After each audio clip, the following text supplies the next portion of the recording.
Okay, it is 2 o'clock. We can start this session. Good afternoon, ladies and gentlemen, and welcome to this talk on World Move for Health Day. Today's talk will cover the importance of movement for mental and physical health. My name is Jacqueline Prinsloo, and I'm from the Bestmed Tempo team. And thank you for taking the time to attend this session, and I trust that you will find this session informative. I will shortly hand over to our speaker. May we ask that you type in your question in the chat box, and we will allow all the questions to be answered at the end of the presentation. And you are also welcome to unmute yourself and then just ask your question to the speaker.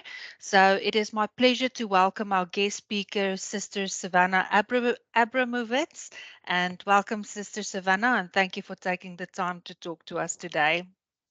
Thank you so much, Jacqueline. And it's always such a pleasure to be a part of these sessions with everyone, to bring some information that you might not have recognized in your day, something that you can take from the next hour that we get to spend with each other.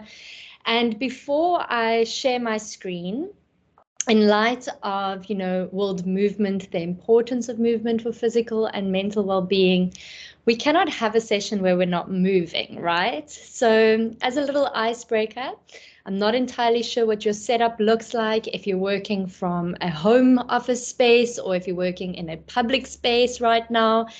But wherever you do find yourself and whatever your capacity is at this time of day, I thought to bring in something that I do around this time of day, just to break it up after sitting for long periods of time, or not being conscious in terms of how we're moving.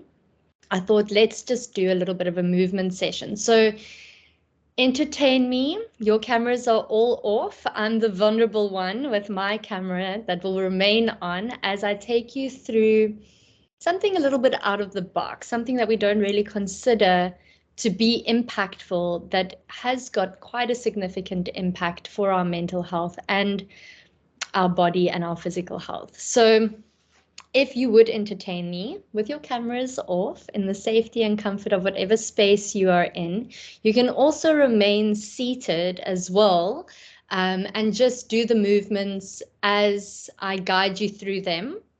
But I need to stand up for this one. So if you would entertain me and join me, that would be fantastic. Then you'll get the full experience. So I'm going to just put on a song, and basically when the song starts, I'm going to guide you through, rolling one ankle at a time, then the next one, and we're slowly going to move upwards in our bodies. My power has just gone on in case I drop off, which I don't think will happen right now, but let's give it a go. Okay, you might recognize the song. Okay, and the point of this is that there's no right or wrong, right? Okay, so wherever you are, rolling one ankle at a time. There we go. And having fun with it. The other ankle. Open and close your knees. That's it. Shaking your hips from side to side. Great stuff. Shaking your shoulders. Shake off that stress, overwhelm. There we go. Flip your fingers.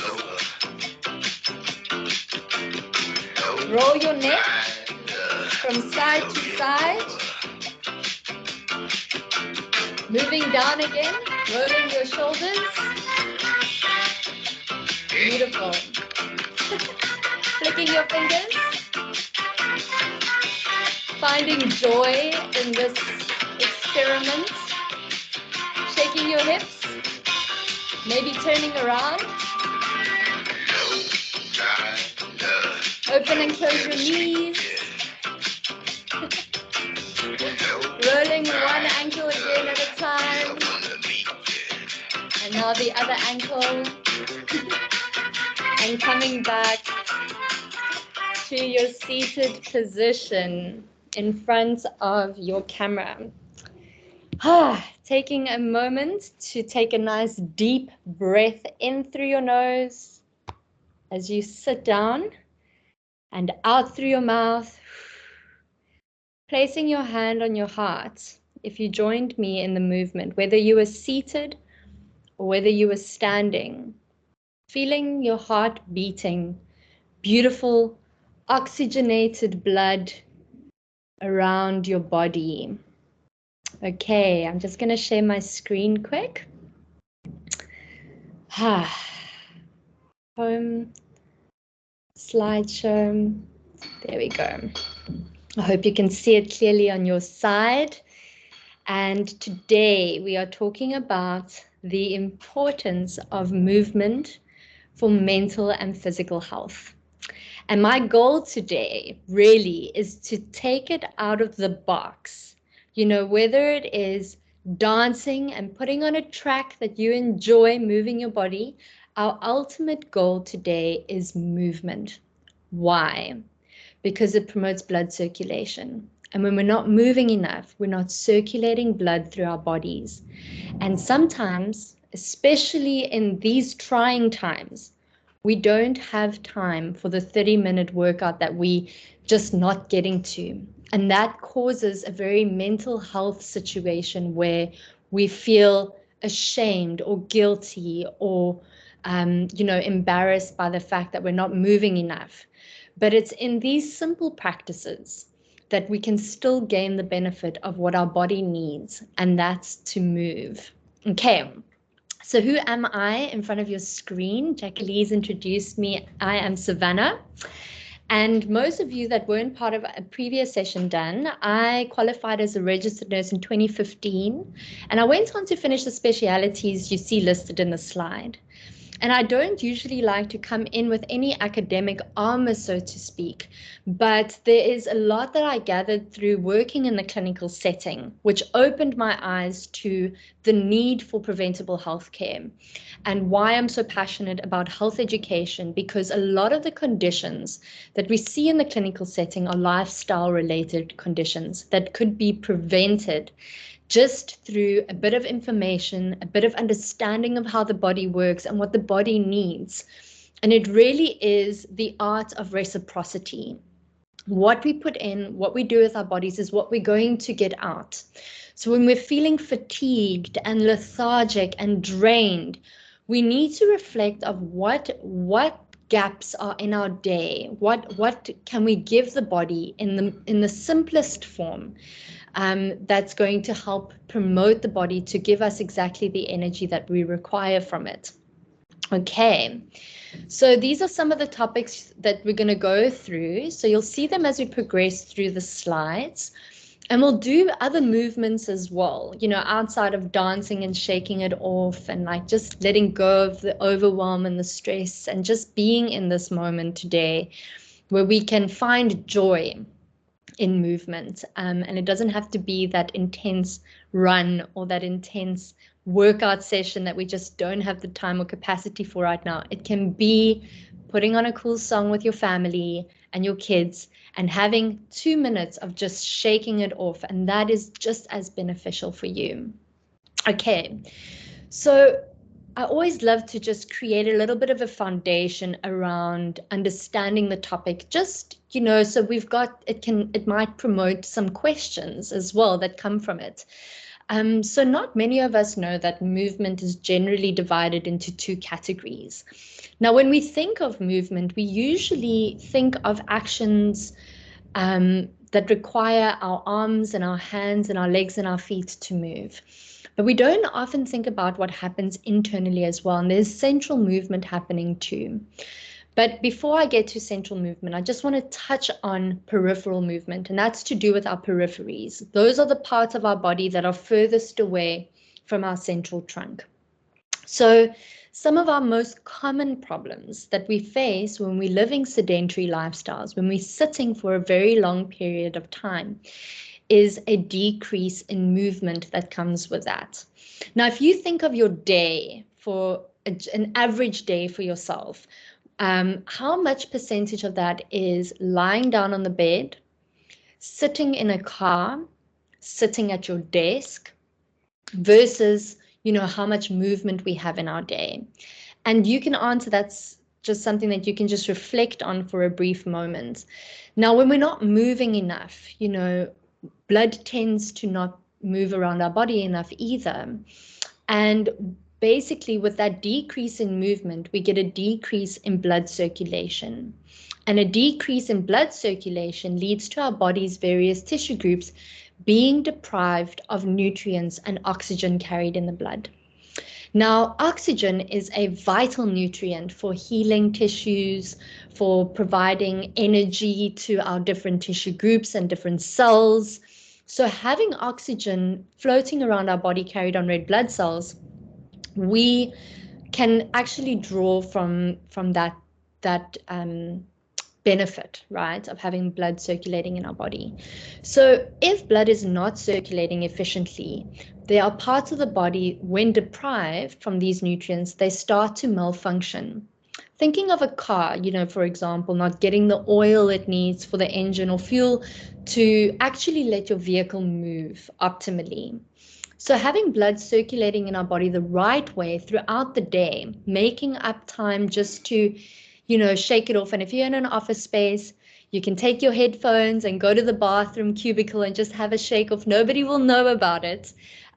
You can find a space where you can incorporate more movement in your day.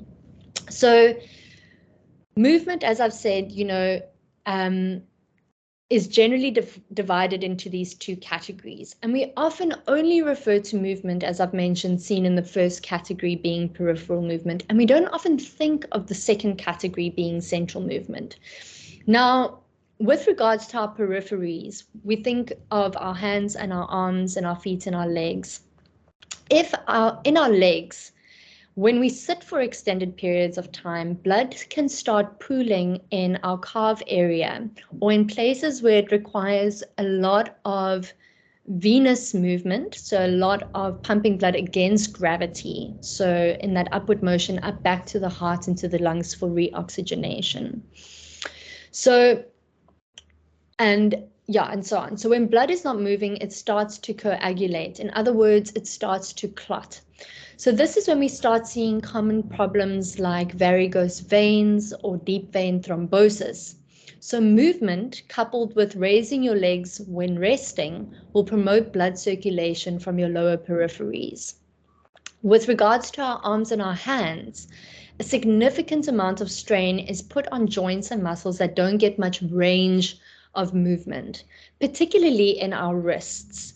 So if you think for a moment the general position our wrists are in when we're driving or typing, if we're not employing good ergonomic practices to, keep our wrists nice and straight, over time, a very common problem that starts to occur is called carpal tunnel. So if you've had if you've experienced tingling or numbing sensations or pain along your pinky finger radiating down to your elbow and then to your shoulder, these are signs of carpal tunnel syndrome. And basically what happens is the median nerve in our wrists gets compressed. And it's a very tiny, delicate nerve that over time, if we're not creating movement, these are the side effects that can start occurring. Now, to talk about central movement is involuntary. Unlike having the conscious ability or voluntary ability to move our hands and shake our legs, if you participated in my little shake off in the beginning of the session, central movement happens mostly subconsciously. We could decide to take a deep breath on demand when we want to, but breathing will happen whether we want to do it or not. Central movement happens largely for survival. However, we as humans have adapted to very bad habits of superficial breathing. We don't do enough deep breathing exercises. And oxygen, as I've mentioned before, is a nutrient that feeds our cells, transported on red blood cells to the various tissue groups. The more oxygen we inhale, the more nutrients we provide to our cells and tissues. It's really as simple as that. Other forms of central movement include the movement of our colons, known as peristalsis.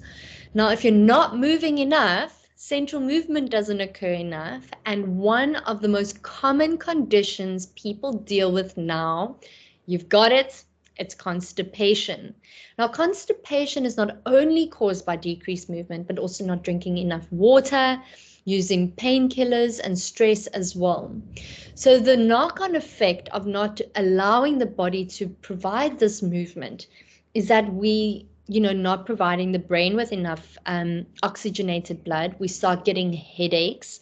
So we take a pain pill so we can, remedy the headache so it's not affecting our day as significantly. And then those painkillers also have an effect on our colons, and we're not moving enough. So these are the common problems that you could be experiencing. It becomes a chain reaction of various elements that cause these problems to occur. However, the beauty of movement includes that blood circulation. I will keep on pressing on. And with that increase of blood circulation, there is an excitement and an increase of central movement, aiding the body to pass waste with ease. Furthermore, with more blood circulating to our brain, as I've mentioned, carrying oxygen and providing vital nutrients, allows us to think clearer, allows for less lethargy, that fuzzy feeling that usually happens at this time of day. And with feeling more competent, minus the lethargy, it helps us feel less stressed, because a lot of our stress comes from, feeling the inability to perform. A great amount of stress is placed on that. So the bond between movement and our mental health is so significant, and the bond between movement and our physical health is so significant. And the bond between these three things is really, really so important for our health and vitality, and keeping these wondrous living machines, these human bodies that we have that are so resilient to the things that we do to them, keeps them, performing to the best of their ability as well. So, before I go into our next movement exercise, so to speak, in terms of our mental health, I really feel it's really important to talk about our stress responses and where they come from. The root of where our stress lies isn't necessarily in the factors that we get stressed about, be it financial, be it whatever those means are. It really is also part of our body, and stress is, and I dare to say this, actually our superpower. But usually we've created a very negative connotation to stress. So if someone says, "How are you doing?" and you say, "I'm stressed," it usually refers to something negative. But stress is very much a part of our bodies and is also very much there for survival when utilized for its superpower. Let me put it that way. So as humans, our physiology is very similar.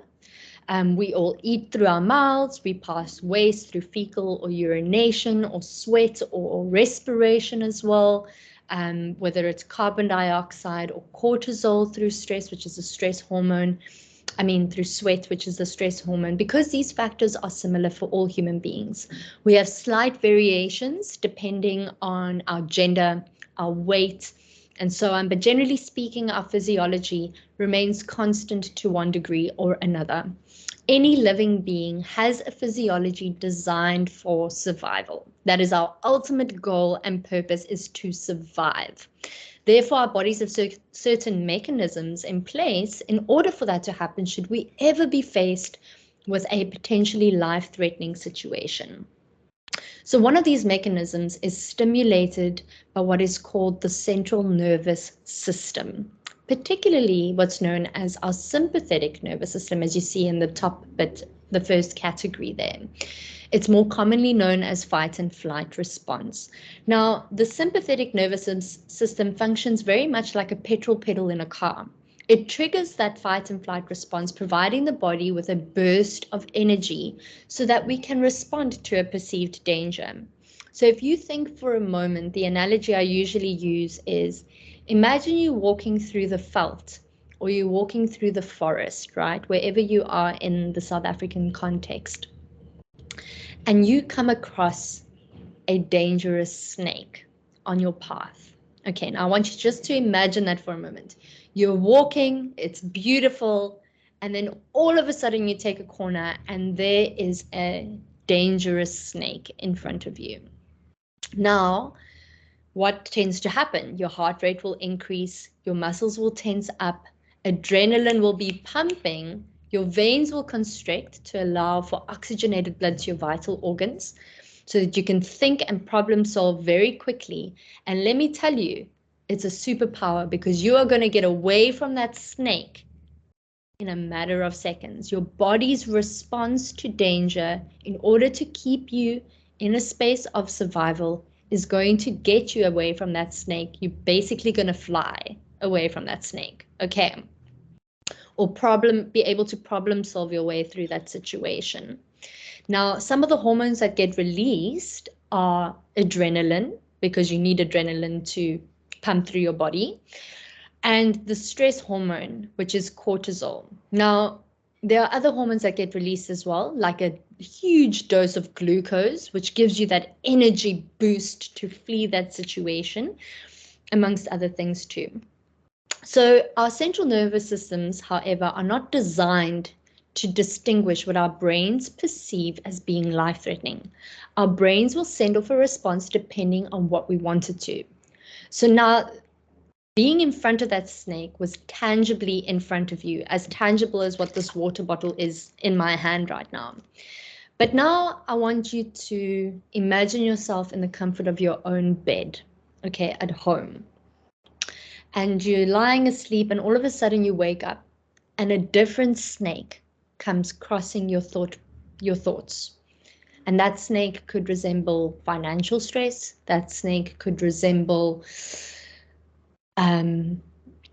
stressing about your children or stressing about work-related things. It can be many different things. Now, the brain feels as though it's in danger. You have a very similar response to that thought, that anxious thought. And your body will respond to what you feel is dangerous or where you feel anxiety. Your heart rate will increase. You'll become feeling sweaty and anxious. You will breathe very shallowly, and your body will still produce glucose and adrenaline as if it were that snake that's tangibly in front of you for survival. Your body will go into a state of fight and flight. Now, in a stress response, these hormones are supposed to be a small dose for a short period of time. In the forest and in the veld, when you're faced with a tangibly life-threatening situation, you will have the ability to remove yourself from that situation. And there will be distance between you and the physical snake in front of you. And your body will shake as a response to shake off that adrenaline. And you'll be able to feel safe knowing that there's distance between you. But when we are in the comfort of our own beds and those thoughts are rolling in and rolling in and rolling in, we don't see an end point to those thoughts. So those hormones are producing and producing and producing.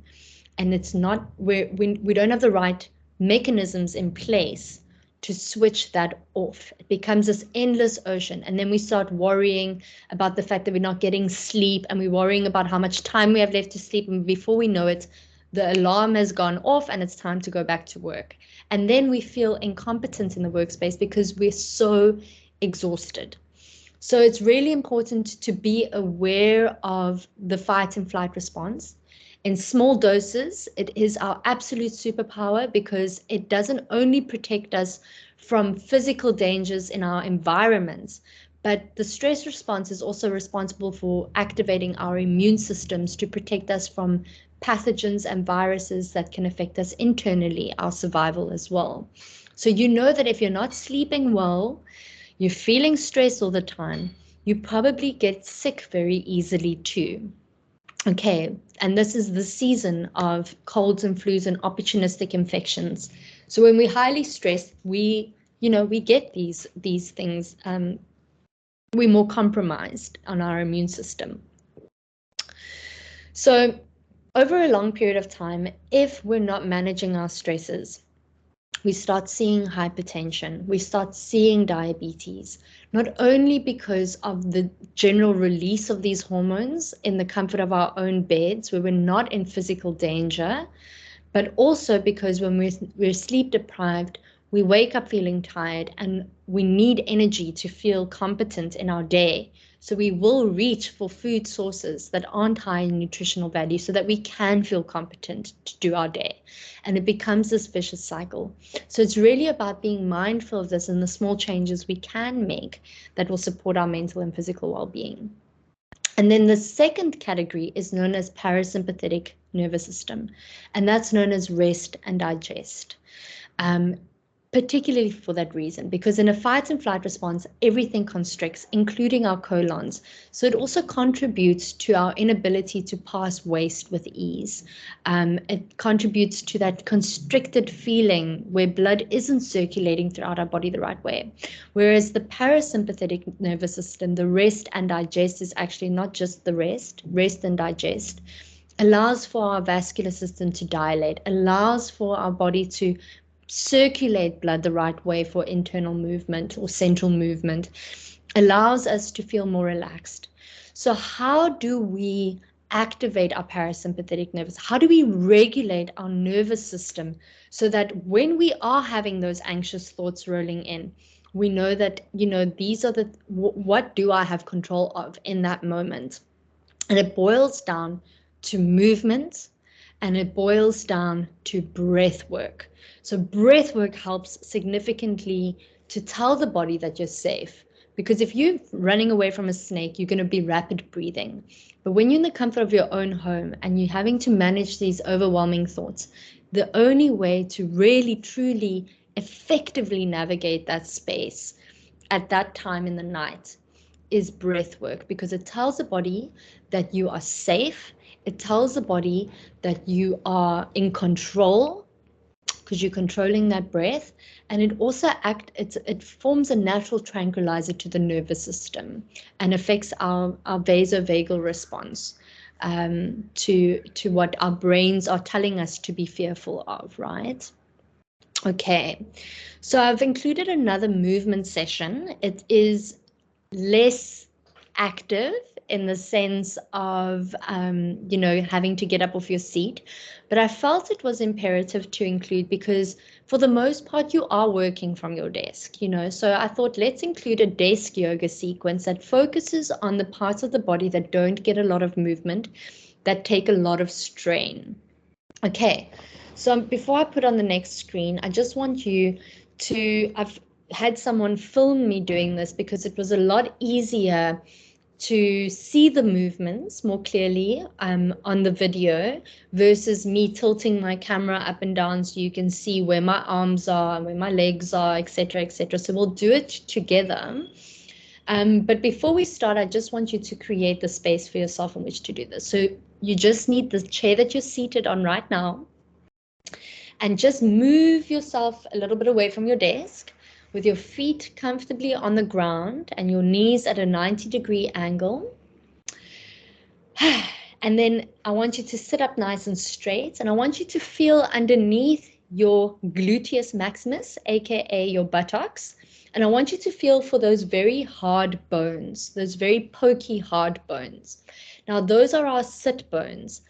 And I want you to make sure that you're seated on your sit bones and not leaning back on your sacrum, because that's where we start to develop lower back pain, because our sacrum is tiny little bones. So if we are more aware of the fact that we're sitting on the heavier bones that can carry our weight, we're not putting our upper body weight on those delicate sacral bones of the coccyx and the sacrum. And there's also a lot of nerve endings there. So just check in with yourself. Make sure that you're seated nice and comfortably on your sit bones. Legs 90-degree angle in front of you. You can place your hands on your lap, and we'll go through the video. Okay, so we're going to work on our neck, our shoulders, our wrists, and our spines. Okay, so just slowly moving your neck from side to side. I hope my video is not distracting, but just watch the video on the screen. Side to side. Breathe in deeply and exhale. This is your moment with your body A moment to be present in this practice. And it's a practice because we do it daily. Okay, leaning your neck to one side, being kind and gentle to yourself, rolling it over to the other side. Gentle movements, rolling it to one side, creating space at the back of the neck. Beautiful. Rolling again and rolling again. Deep breath in and exhale. Now just leaning over to one side, cupping your ear. Don't pull very hard on your ear, and just gently extend your other arm. And it's just to create a bit of space in the side of the neck. We're going to do that on the other side. Gentle, gentle movement. There might be some yogis in this session, in which case you'll probably be stretching a lot deeper.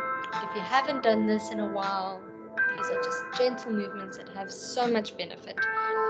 Drawing your head downward slightly, creating some space at the back of the neck. And then a nice deep breath in, looking up towards the sky. Whew. Deep breath in and exhale. Beautiful. Coming back to center. We're now going to be working on our shoulders. Some of you carry the weight of the world on your shoulders. So this is time to give them thanks. Draw your shoulders up and relax them. Inhale, squeeze. Exhale, relax your shoulders. This is just a demonstration video to show you these movements. Every day you can do them a little bit longer, a little bit shorter. You can break them up throughout the day. This is us just being mindful of where our bodies might be taking strain, and just bring a bit of energy and a bit of motion there. Again, my camera is on, rolling your shoulders forward, really accentuating this movement. It's like giving yourself a bit of a massage. Rolling the shoulders forward and reverse them, roll them back. Really get into those spaces and places that really need this right now. Beautiful. Deep breath in and exhale. That's it. Placing your fingertips on your shoulders. You can start with smaller circles in one direction than what the video depicts, and then gradually make that circle bigger and bigger and bigger. There we go. And then we're going to reverse it. Smaller circles than what the video depicts, and then slowly making that circle bigger and bigger. Really great movements for your shoulders. Beautiful. If you've had any shoulder surgery, just being gentle about this movement. Extending the side of the arm, try and keep your body facing forward. Deep breath in and exhale. Deep breath in and exhale. Most of these movements are very friendly if you've had surgery on any part of your body, but just go with how your body feels with each movement regardless. Opening up to eagle arms. Look up. Now what we're going to do is we're going to place one elbow over the other, so be mindful of which elbow. And I'm just going to pause here for a second, just so you can get into this position because the video is quite quick. So you're going to place, let's start with our right elbow. Place your right elbow up over the other elbow. And you can either keep your hands like this, or if you're feeling advanced, you can try and touch the palm of your hands together. Okay, so let's just feel into that. Okay, be mindful of which elbow is now on top, because when we do it on the other side, the other elbow will be on top. So if you can touch the palm of your hands from this position, you're going to raise your elbows up to a 90-degree to your body. It's a really deep shoulder stretch. It takes time to have this feel comfortable, but if you haven't stretched out your shoulders, it's a really great one. So let's do raising your elbows up 90 degrees to your body. Holding that for a brief moment. Okay, opening up again to eagle arms. Eagle arms. And then crossing the other elbow on top. And you can either keep the back of your palms together or touch the palms of your hands together and raise those elbows up to a 90-degree to your body. Beautiful. Great shoulder stretch. Interlacing the arms towards the back, folding them towards the back, looking upward. Great stretch for the sternum and the intercostal muscles in the front of the chest. We're going to take this a little bit deeper. Interlacing the hands and stretch those shoulders. Beautiful. Deep breath in and exhale. Interlacing the hands again, placing them behind and looking up. Another deep shoulder stretch. Now raising your hands up towards the sky. And now we're just going to draw one elbow down just to stretch out the side of the arm.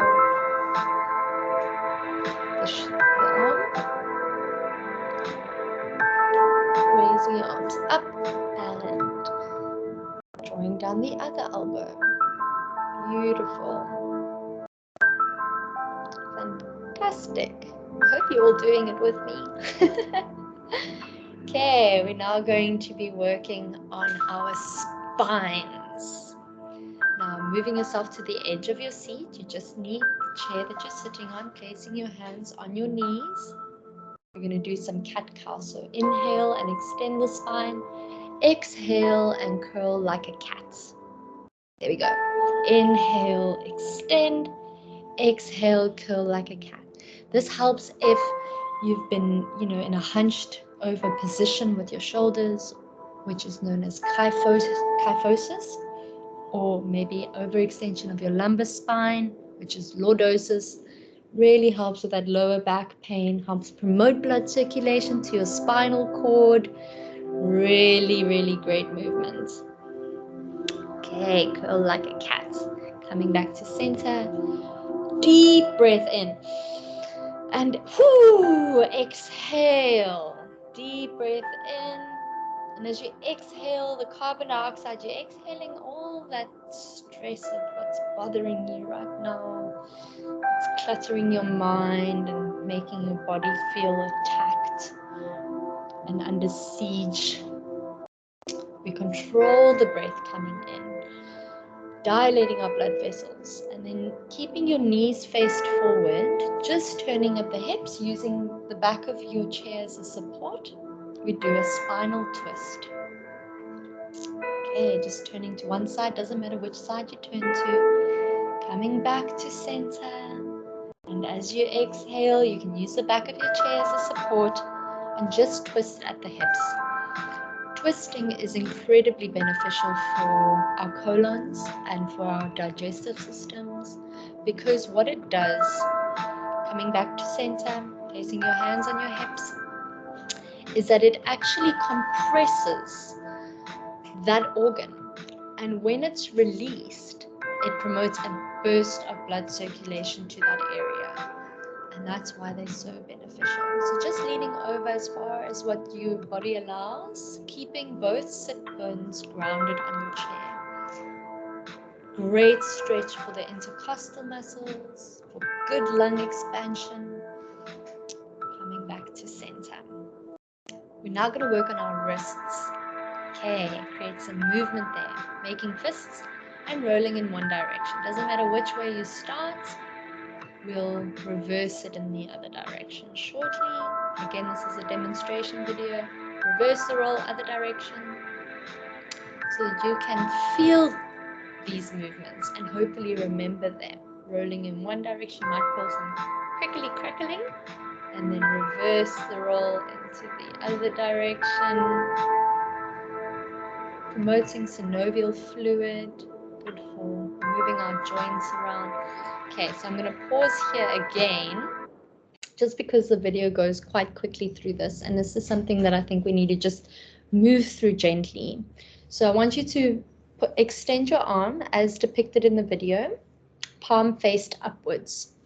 And what you're going to do is you're going to draw back your pinky finger.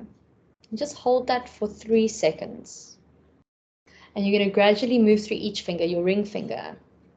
Ouch. Hold that for 3 seconds. Your middle finger.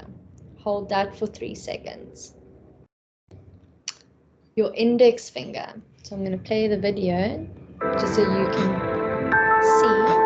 And then your thumb lastly. And then all of your fingers. Okay.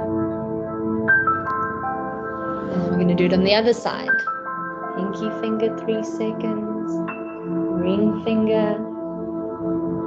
Middle finger. Index finger. Thumb. All your fingers. Okay, when you're done, shake it off, shake it off, shake it off. Extend the fingers and raise them up to the sky. Now flick, flick, flick, flick, flick, flick, flick those fingers. Keep them flicking. It's gonna burn a little bit.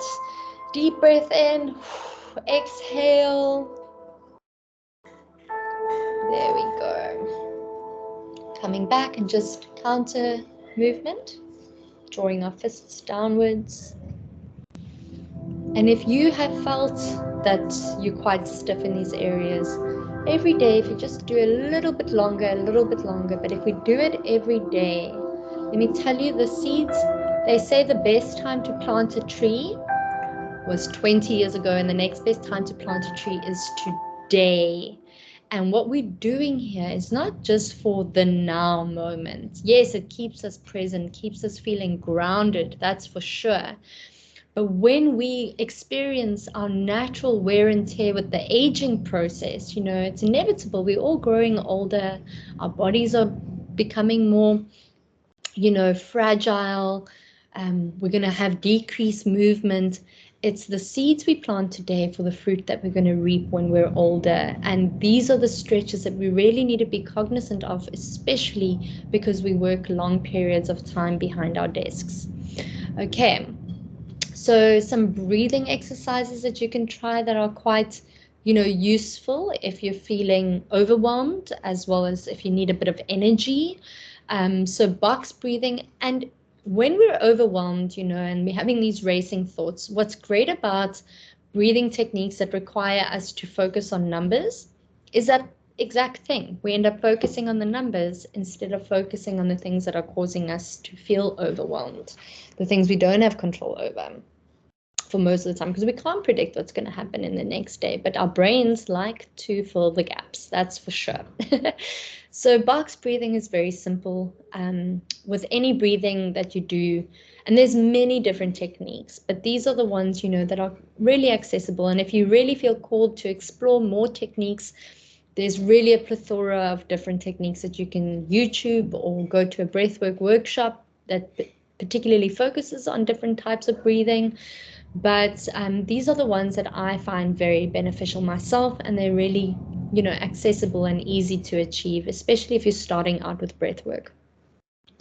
So box breathing, as simple as that, you breathe in through your nose for 4 seconds, hold that breath for 4 seconds, and exhale out of your mouth for 4 seconds.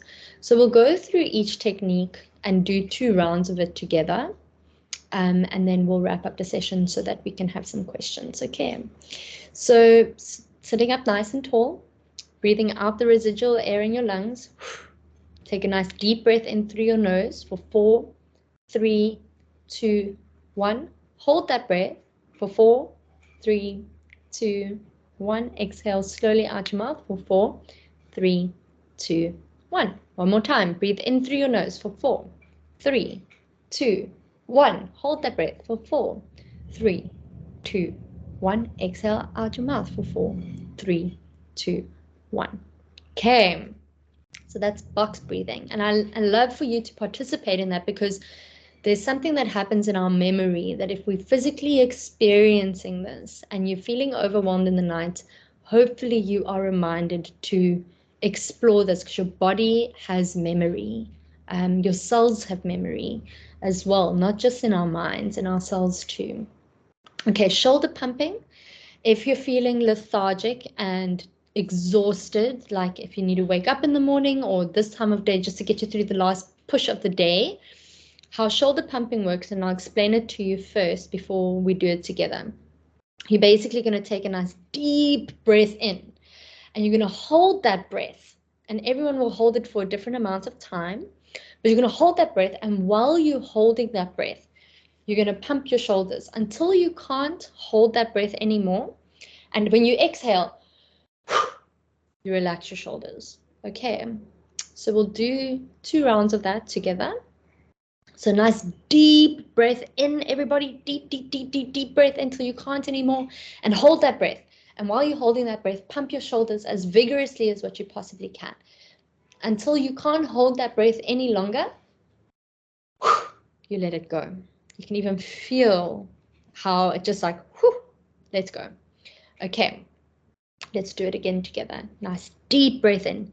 Deep, deep, deep, deep, deep, deep, deep, deep, deep, deep. And hold that breath. And as you're holding that breath now, pump your shoulders up and down, up and down, up and down, until you cannot hold that breath any longer. You release it. You can even feel it coming off.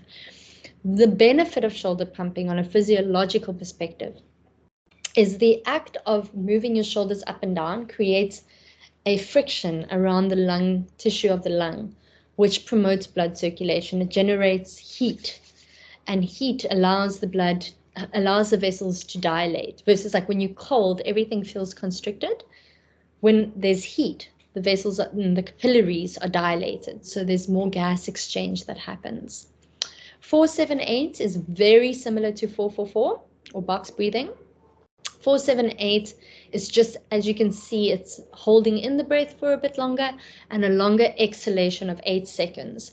And that longer exhalation of 8 seconds, I personally feel is just more carbon dioxide toxins leaving your body. And it also is known as a natural tranquilizer to the nervous system. If you're really struggling to sleep at night, you can do 478. I even find myself doing it in the day if I am challenged by an email or I'm challenged. We have different triggers in our day. And when I find myself being challenged, I gift myself a filtering process. And my filtering process is the 478, so that I can think clearer about what my response is going to be. So we can do 2 rounds of that together. Breathing out the residual air in your lungs. Nice deep breath in for 4, 3, 2, 1. Hold that breath for 7, 6, 5, 4, 3, 2, 1. Controlled exhalation of 8, 7, 6, 5, 4, 3, 2, 1. Deep breath in through your nose for 4, 3, 2, 1. Hold that breath for 7, 6, 5, 4, 3, 2, 1. Slow and controlled exhalation. 8, 7, 6, 5, 4, 3, 2, 1. And that's a really, really valuable, easy technique. The last one, I'm not going to take us through because it's a lot easier to do when you're lying down. I've got all this speaking and breathing giving me hiccups. So the last one is called diaphragmatic breathing, and it is probably known as the most beneficial for your lung capacity and for your body, because it allows us to actually utilize all of the capacity of our lungs for oxygenation. Now, underneath our lungs lies our diaphragm, right? And the diaphragm basically looks like an upside down bowl.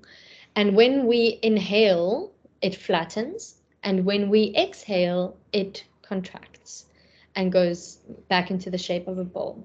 So when someone's got hiccups, basically my diaphragm is hitting the bottom of my lungs and giving me the hiccups. So that's why they say when you've got hiccups, hold your breath, so that your diaphragm can assume its role underneath your lungs and go with the same rhythm of inhalation and exhalation. Okay, I hope I'm making sense.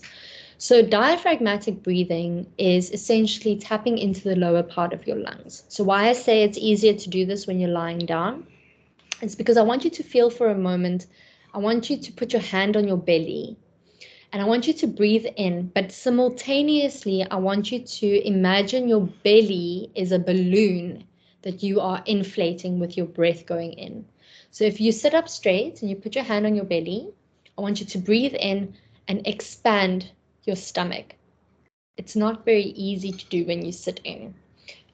So it's a lot easier to do this when you're lying down. But basically, the idea around expanding your stomach like a balloon actually gets the diaphragm to flatten significantly so that your oxygen is going right into the bottom part of the lungs.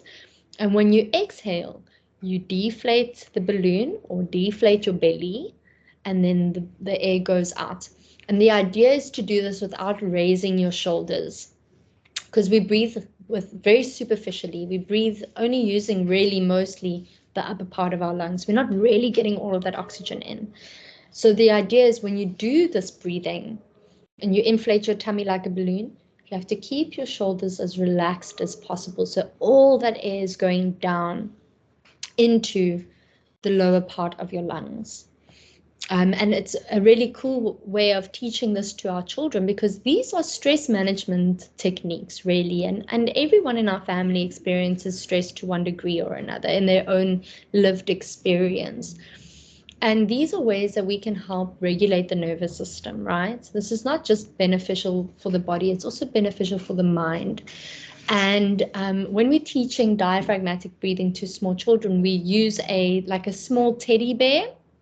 So you can put a little teddy bear on top or a toy on top of their tummy when they're lying down, and ask them to raise that toy up using their belly and their breath. When they exhale, they must let the teddy bear or the toy go down. And this is really, what we were never really taught as children ourselves, and how to manage our stresses. And that's, I feel, carries quite a significant weight in our adulthood when we are faced with significant stresses that affect our physical and our mental well-being. So the more we can filter this information through to our children as well and to our family members is so important. So just a recap: common problems: carpal tunnel syndrome, kyphosis, which is hunchback, lordosis, which is overextension of the lumbar spine. We can get migraines if we're not moving well enough.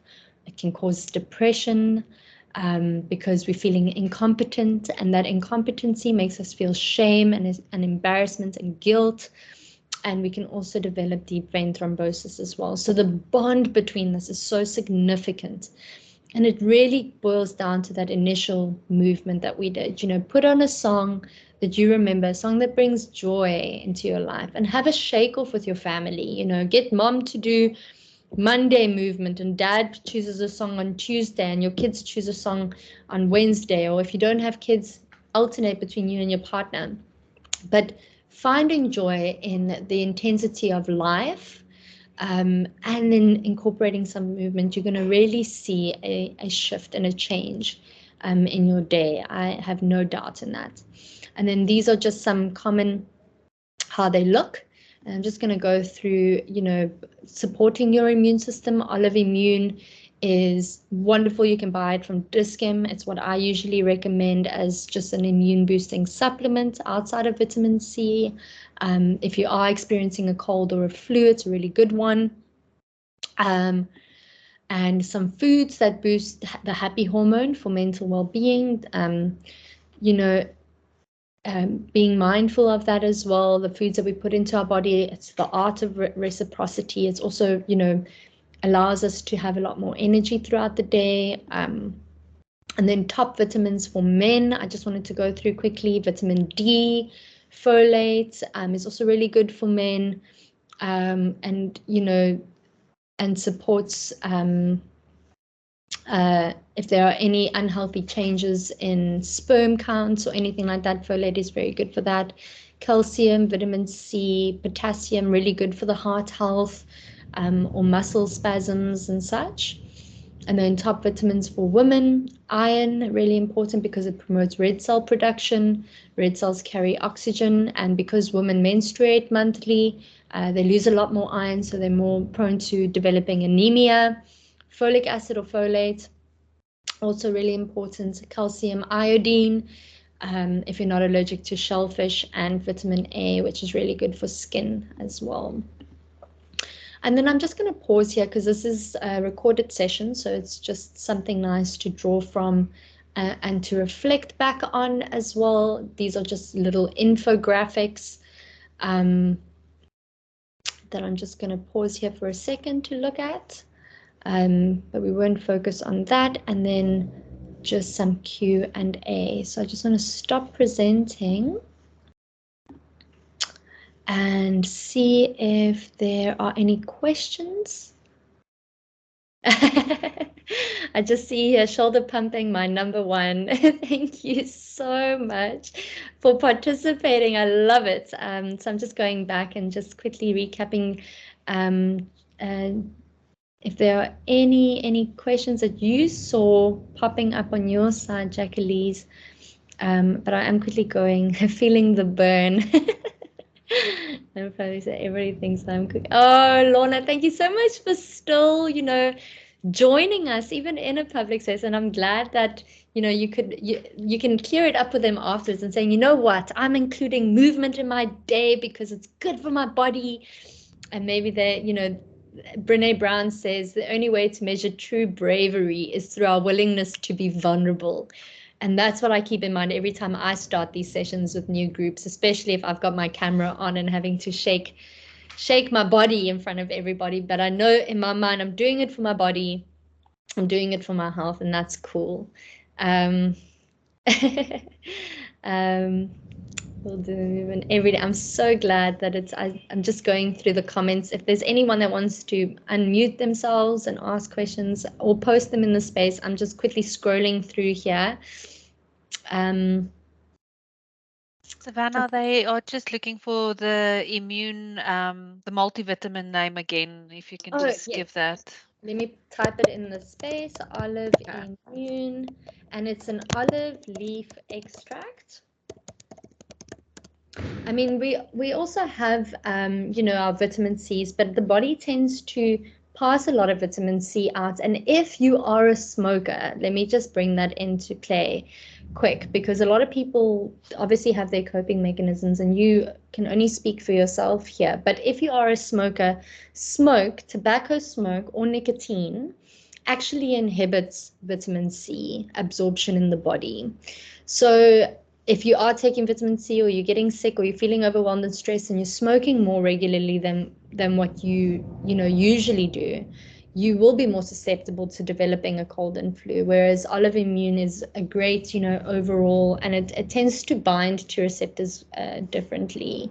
So it's just always something that I keep in mind to share to the collective, no judgment or shame, just knowing that the main goal and purpose is to support your immune systems at this time, and that's why this is so important.